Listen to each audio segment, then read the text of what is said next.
Today we're going to learn how to upload an image for a website and best practices. We're going to use Photoshop and we'll use an online version as well for people that don't have Photoshop.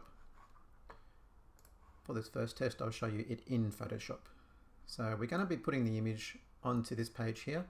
Now this page in Chrome we can right click the text and go inspect.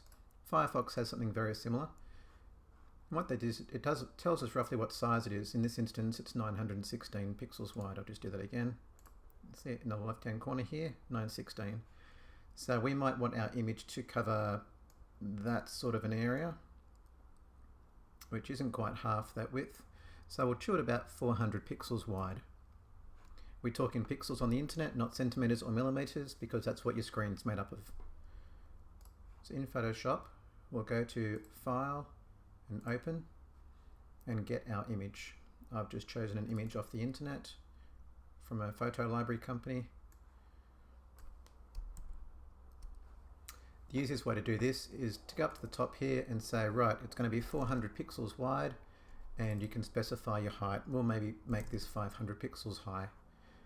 We'll get our crop tool and drag it like that. Once we're finished, we can double click and it will go down there. To get it at full size, you'll see in the bottom, you'll see it up here, it says the 25%, and down here it says 25%. Make that at full size. Where is it? Screen size. Yeah, just change that to 100 there. There we go. So whatever it looks like at 100% is what it's going to look like when it's on your page. So there's a website in the background. It's going to be roughly about that wide. That's how it will look when it's up there.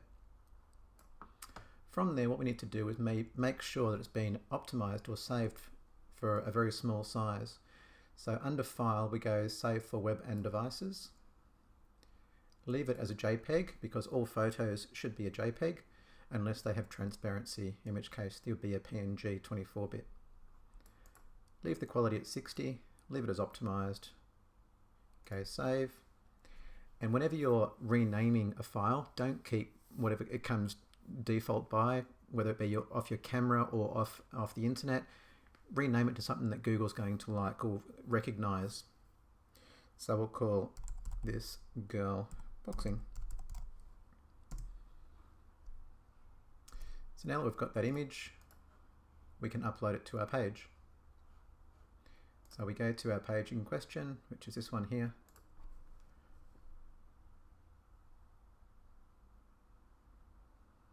We put our cursor to the left-hand side of the paragraph text and click the Insert Edit Image button.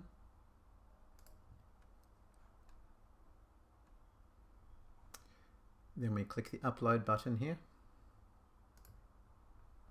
We can drop the files if we know where our folder is. I've got a little folder full of images here, which is where that image has been uploaded.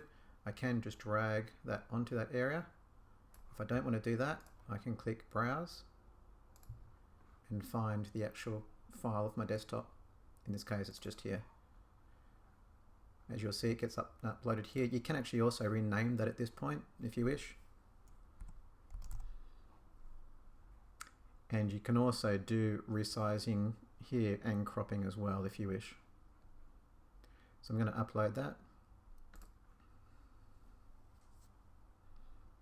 Once it's there, we click it once and all the information is filled in up here. You can change the alternative text here, which is what Google will see. And if you want to align it to the right hand side, you'll see up here there's a little icon that shows how the image is appearing relative to the text. If we choose right, it will move to the right.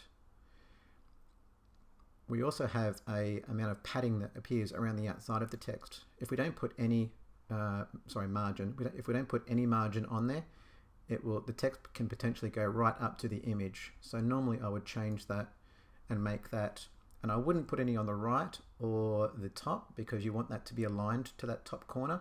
So if it's on the right hand side, I would put some padding on margin on the left and the bottom of 10 and 10. One of the other things you might like to do is add a border. So we're going to add a border and we might make that maybe version of, you can choose stuff out of the template, which you might already have. You can choose stuff that you've named already. If you know what the actual hex color is, we might just choose a nice little light gray. And then that's done. Oh, I didn't hit CCC.